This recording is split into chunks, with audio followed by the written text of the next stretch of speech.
Hello guys, I am Ekta. I welcome you all to my YouTube channel Ekta Tutorials. Parts of speech में kinds of noun, noun number, noun gender मैं already upload कर चुकी हूँ videos. अगर आपने वो नहीं देखे हैं तो आप उनको ज़रूर देखिएगा.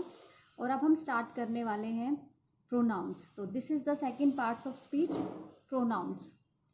A pronoun is a word used instead of a noun. Pronoun वो words होते हैं जो हम noun की place पे use करते हैं. And why do we use pronoun in place of noun? To avoid the repetition of noun in our writing or speech. उसके repetition को avoid करने के लिए हम pronouns को use करते हैं. जैसे कि आप यहाँ पे एक एग्जाम्पल देख रहे हैं. यहाँ लिखा हुआ है अंकुर met Ankur's uncle on Ankur's way to school. The uncle asked Ankur where Ankur was going. Ankur is the name of a person, तो वो noun हुआ. तो many times I have written Ankur. तो in place of Ankur अगर हम pronouns को use करेंगे तो देखिए sentence कितना ज़्यादा better लगेगा. Ankur met his uncle on his way to school. The uncle asked him where he was going. तो pronoun use करने की वजह से ही ये जो लिखी हुई जो लाइंस हैं ये बेटर हो गई हैं. इसीलिए हम हर जगह पे नाउन को यूज़ करने की जगह पे हम क्या यूज़ करते हैं, हम यूज़ करते हैं pronoun. So pronouns are the word that are use in place of noun. Now we will discuss kinds of pronounce.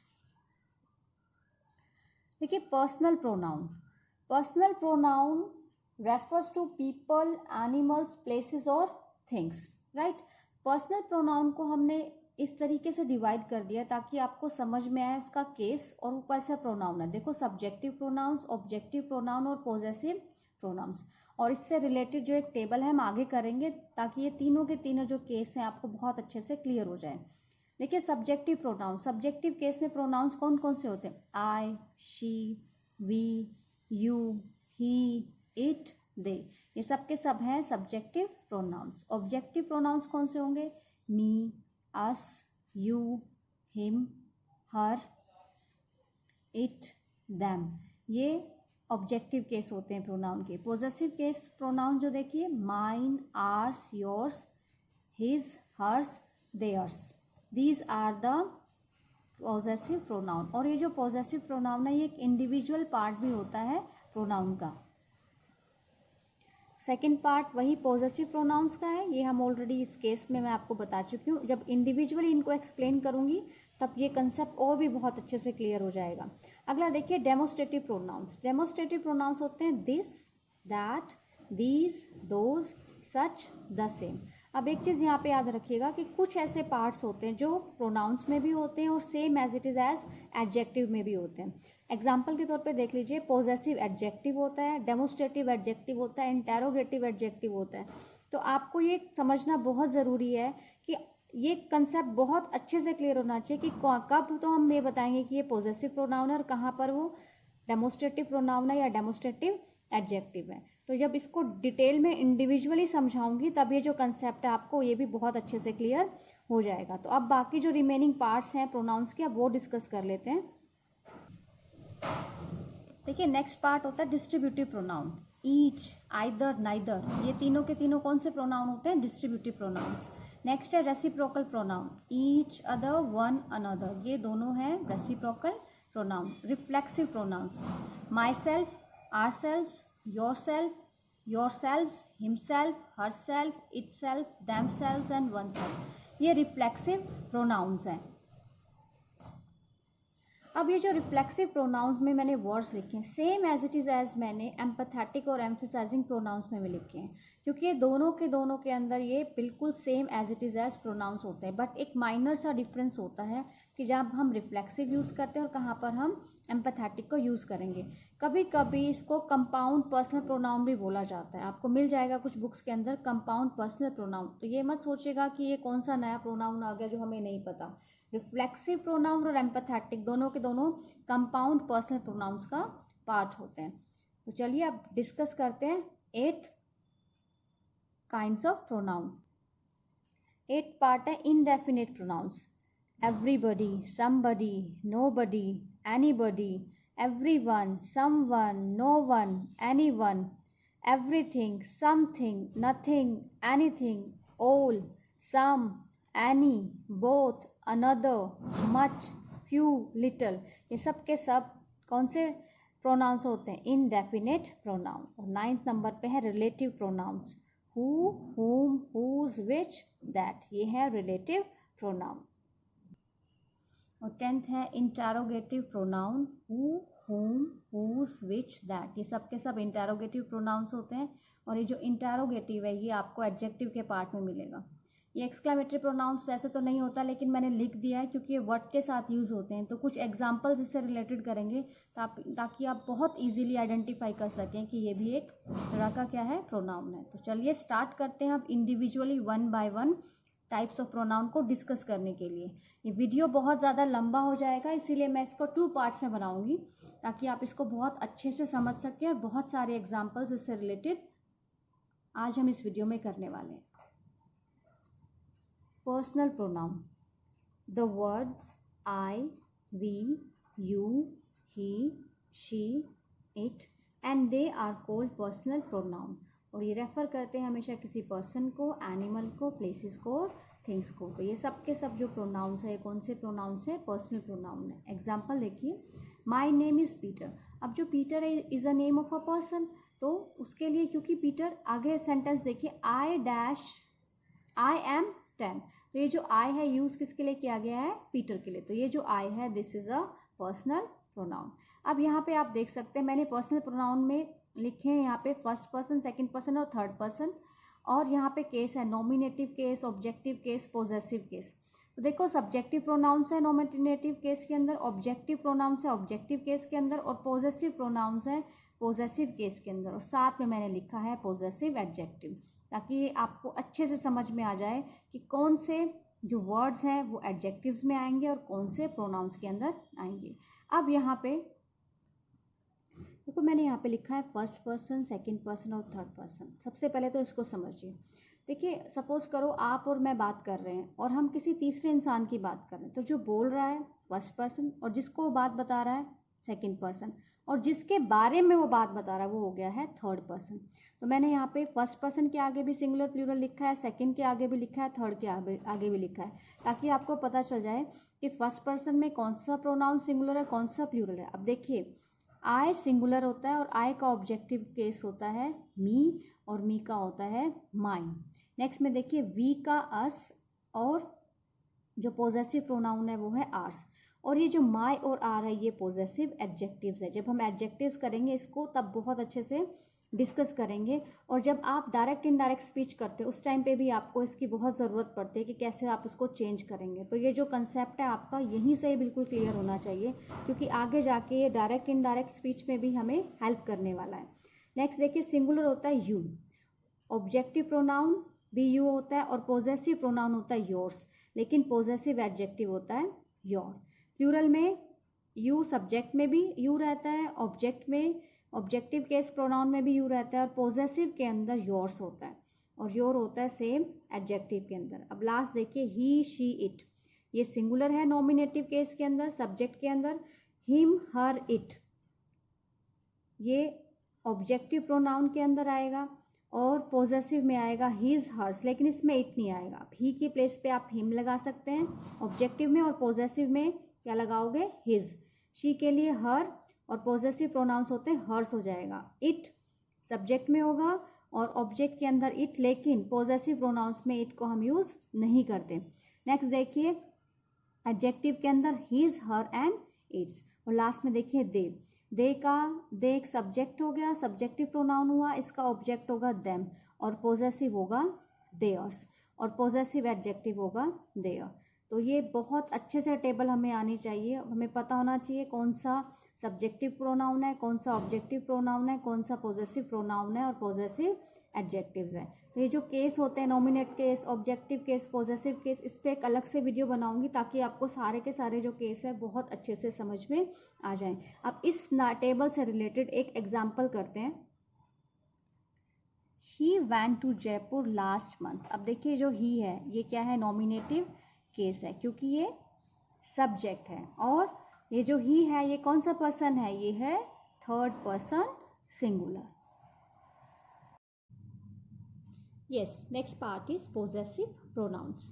The words mine, yours, ours, hers, his and theirs are called possessive pronouns.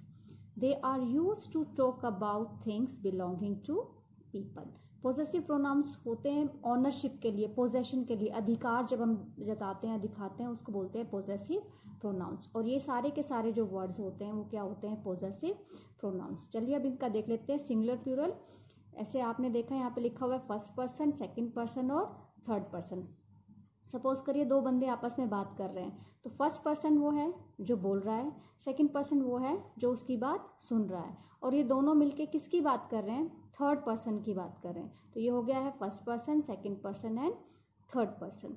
तो singular क्या होता है possessive pronouns में, first person mine, second person singular yours and third person singular his, her and its. और plural होते हैं first person ours, second person yours and third person theirs. तो ये हो गया है पोजेसिव प्रोनाउन। अब याद रखिएगा मैंने आपको पहले भी बताया था कि पोजेसिव प्रोनाउंस सेम एडजेक्टिव में भी मिलेगा आपको, पोजेसिव एडजेक्टिव। तो आपको पता होना चाहिए कहाँ पे तो प्रोनाउन होगा और कहाँ पर एडजेक्टिव होगा।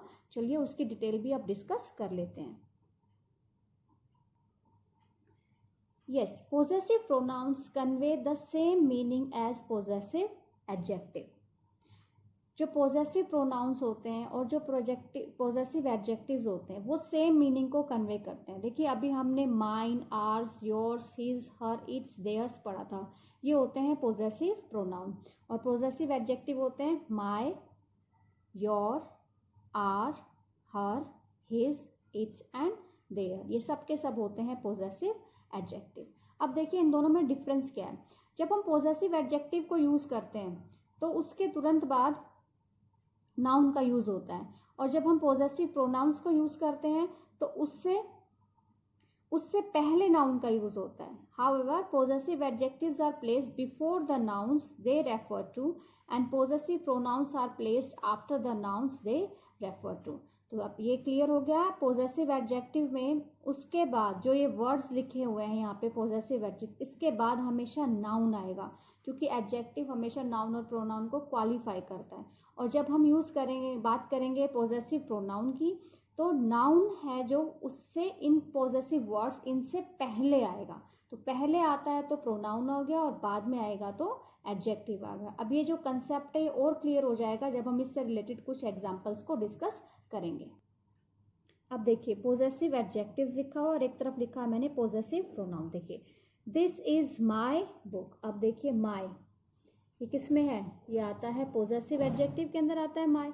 अब इसके बाद क्या है बुक, और बुक क्या है, नाउन है, तो इसीलिए क्या हो गया ये possessive adjective. This book is mine. अब माइन से पहले यूज किया गया है बुक, और बुक क्या है, नाउन है, इसलिए क्या है हुआ गया ये पोजेसिव प्रोनाउन। तो माय होता है एडजेक्टिव और माइन हुआ है पोजेसिव प्रोनाउन। और कई बार हम कंफ्यूज हो जाते हैं कि एडजेक्टिव हो गया या ये प्रोनाउन हो गया, तो हमेशा याद रखिए, इसको याद करने का और ध्यान में रखने का बहुत इजी तरीका है, इनके बाद हमेशा ही नाउन आएगा। पोजेसिव हो चाहे इंटेरोगेटिव यूज कर रहे हैं चाहे हम डेमोस्ट्रेटिव यूज कर रहे हैं, डेमोस्ट्रेटिव एडजेक्टिव में भी डेमोस्ट्रेटिव वर्ड्स के बाद किसका यूज होगा, नाउन का यूज होगा। अब देखिए अगला एग्जांपल देखिए, इट्स आर ट्रॉफी नाउ। अब देखो आर फिर से एडजेक्टिव है और ट्रॉफी अगेन क्या हो गया है, नाउन, तो इसीलिए पोजेसिव एडजेक्टिव है। This trophies ours now. अब आप देखिए आर्स से पहले यूज किया गया है, उसके बाद में यूज नहीं किया गया, तो ये जो आर्स है ये क्या हो गया हमारा पोजेसिव प्रोनाउन। 2-3 एग्जांपल्स और डिस्कस करते हैं ताकि ये जो कंसेप्ट है और भी बहुत अच्छे से क्लियर हो जाए। हाँ जी देखिए कुछ example, these are their bags. अब देखिए देयर आ गया इधर भी, दीज बैग्स आर देयर्स। अब यहाँ पे है देयर्स। अब देखिए क्या डिफरेंस है, अभी मैंने बताया एडजेक्टिव हमेशा नाउन को क्वालिफाई करता है, इसके बाद क्या है बैग लिखा हुआ है और बैग क्या है, बैग्स क्या है, नाउन है, इसीलिए हुआ possessive adjective. These bags are theirs, theirs के बाद कहीं पे भी नाउन नहीं आया तो वो है possessive pronoun. This is his cap, his को अंडरलाइन करेंगे, ये पोजेसिव एडजेक्टिव है। और देखिए कैप, कैप क्या है, नाउन है, तो नाउन ये हो गया है possessive adjective. This cap is his. अब ये जो हिज है ये है पोजेसिव प्रोनाउन। और ध्यान रखने का बहुत ही आसान तरीका, क्योंकि देखिए हिज और हिज बिल्कुल सेम रहते हैं। अगर नाउन आ गया तो एडजेक्टिव है, अगर नाउन नहीं है तो क्या है, पोजेसिव प्रोनाउन है। अब डिस्कस करते हैं reflexive pronoun. Yes, reflexive pronouns, the words my self, your self, himself, her self, itself, ourselves, yourselves and themselves are called reflexive pronouns। तो ये सब के सब वर्ड्स जो हैं कौन से प्रोनाउंस होते हैं, reflexive pronouns. The reflexive pronoun is the object of the sentence. और ये जो रिफ्लेक्सिव प्रोनाउन क्या होता है, ऑब्जेक्ट होता है किसी भी सेंटेंस का।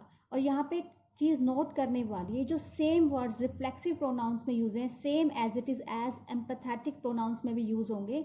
एक माइनर सा डिफरेंस है जो हमें अंडरस्टैंड करना है, ताकि आपको पता चल सके कि रिफ्लेक्सिव प्रोनाउन है या फिर एम्पैथेटिक प्रोनाउन है। अब देखिए कुछ एग्जांपल्स दिए गए हैं। पहले हम फर्स्ट पर्सन, सेकंड पर्सन और थर्ड पर्सन देख लेते हैं, singular and plural. First person singular होता है myself, second person yourself, और third person himself, herself और इट सेल्फ। और प्लूरल में होता है first person ourself, second होता है योर सेल्फ और थर्ड पर्सन होता है देम सेल्फ। अब एग्जाम्पल देखेंगे, I made this cake myself. अब ये जो वर्ड माई सेल्फ है ये कौन सा प्रोनाउन है, reflexive pronoun. Karan has hurt himself. अब हिमसेल्फ कौन सा प्रोनाउन है, रिफ्लेक्सिव प्रोनाउन है। अब देखो आई, मी और माई में चेंज होता है, तो आई का क्या हुआ, माई सेल्फ, और करण क्योंकि बॉय है, ही है, तो ही का किस में, रिफ्लेक्सिव में क्या बनेगा, हिमसेल्फ बनेगा। तो आप देख सकते हैं ये दोनों के दोनों माई सेल्फ और हिमसेल्फ क्या है, ऑब्जेक्ट ऑफ द सेंटेंस है। अब डिस्कस करते हैं इसी से रिलेटेड एक और पार्ट जिसको बोलते हैं हम एम्पैथेटिक प्रोनाउन, और हम कैसे आइडेंटिफाई करेंगे कि ये रिफ्लेक्सिव प्रोनाउन है या फिर ये एम्पैथेटिक प्रोनाउन है। अब देखिए empathetic pronounce.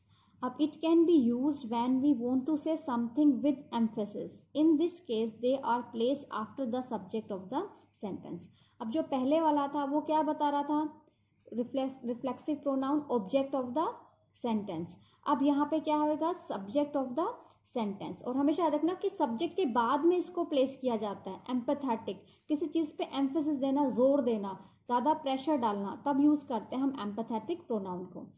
I myself disagree on this issue. तो याद रखिएगा कि किसके बाद लिखे जाते हैं, सब्जेक्ट के बाद। और जब ये सब्जेक्ट के बाद आते हैं तो उस सब्जेक्ट पे क्या कर रहे हैं, वो ज़्यादा एम्फेसिस दे रहे हैं, जोर दे रहे हैं। दे themselves asked me to do it। तो ये themselves क्या हो गया है, एम्पैथेटिक प्रोनाउन। लेकिन एक रूल, एक एक्सेप्शन भी है, इसमें याद रखिएगा, कभी कभी ये प्रेपोजिशन के ऑब्जेक्ट के रूप में भी यूज किए जाते हैं। He lives in the house by himself. अब यहाँ पे जो हिमसेल्फ है ये एम्पैथेटिक है, और याद रखिएगा इससे पहले किसका यूज किया जाएगा, इससे पहले यूज किया जाएगा प्रेपोजिशन का। तो रिफ्लेक्सिव में भी सेम वर्ड्स हैं, एम्पैथेटिक में भी सेम वर्ड्स हैं, बस हमेशा याद रखिएगा रिफ्लेक्सिव के अंदर as a object of the sentence आएंगे, राइट, और एम्पैथेटिक के अंदर ये हमेशा प्लेस किए जाते हैं आफ्टर द सब्जेक्ट, सब्जेक्ट के बाद मिलेंगे आपको। तो क्या हो गया, एम्पैथेटिक। और एक एक्सेप्शन भी है, कभी कभी ये प्रेपोजिशन के ऑब्जेक्ट के रूप में भी आते हैं, तो इससे पहले आपको ऑब्जेक्ट से पहले क्या मिलेगा, कोई ना कोई प्रेपोजिशन होगा। तो कौन सा प्रोनाउन होगा, वो होगा एम्पैथेटिक प्रोनाउन। Demonstrative pronounce. अब देखो डेमोन्स्ट्रेटिव कौन से होते हैं, डेमोन्स्ट्रेटिव प्रोनाउंस होते हैं that points out the person और ऑब्जेक्ट इट रेफर्स टू। जब किसी पर्टिकुलर पर्सन या ऑब्जेक्ट को पॉइंट आउट करते हैं उसको बोलते हैं हम demonstrative pronoun. This, that, these, those, the same and such are demonstrative pronouns. तो ये सब के सब वर्ड्स कौन से प्रोनाउन होते हैं, डेमोन्स्ट्रेटिव प्रोनाउन होते हैं। और मैं आपको फिर से रिमाइंड करा दूं, एडजेक्टिव में भी आपको डेमोन्स्ट्रेटिव का एक पार्ट मिलेगा। इसके बाद हम डेमोन्स्ट्रेट एडजेक्टिव्स ही करेंगे, लेकिन अगर अभी से इस कंसेप्ट को क्लियर करके चलेंगे तो बहुत इजी हो जाएगा उसको फाइंड आउट करना। इसमें भी वही है, इनके बाद आपको हमेशा क्या मिलेगा, नाउन। और प्रोनाउन में इन वर्ड्स के बाद आपको कभी भी नाउन नहीं मिलेगा। अब देखिए दिस, दैट, दीज, दोज, ये डेमोन्स्ट्रेटिव प्रोनाउन है। अब सिंगुलर के लिए यूज किया जाता है दिस और दैट, और प्लूरल के लिए यूज किया जाता है दीज और दोज। जो दिस है वो पास वाली चीज़ों के लिए यूज़ होता है या पर्सन के लिए यूज़ होता है, और दैट होता है जो डिस्टेंस पे होते हैं, जो दूरी पे होते हैं। ऐसे ही दीज है, दीज नियर के लिए लगता है और दोज डिस्टेंस चीज़ों के लिए यूज़ किया जाता है। और दिस दैट किसके सिंगुलर होता है और दीज दोज प्लूरल। तो नियर और डिस्टेंस का भी अब आपको बहुत अच्छे से पता चल गया। आप कुछ 2-3 एग्जाम्पल्स देख लेते हैं इससे रिलेटेड। एग्जाम्पल्स हैं, he is the same as he never was. तो द सेम कौन सा प्रोनाउन है, demonstrative. That is just what he wants. तो यहाँ दैट के बाद देखिए हेल्पिंग वर्ब आई है, तो this is also demonstrative pronoun. This is a gift from her. तो here this is also demonstrative pronoun. So this is the part 1 of pronoun. क्योंकि video बहुत ज़्यादा लंबी हो जाएगी तो इसका जो सेकंड पार्ट में हम रिमेनिंग पार्ट्स को बहुत अच्छे से डिस्कस करेंगे। आई होप आपको बहुत अच्छे से समझ में आ गए होंगे। अगर आपको मेरा वीडियो पसंद आया तो प्लीज़ मेरे चैनल को सब्सक्राइब करें एंड वीडियो को लाइक करें। Thank you.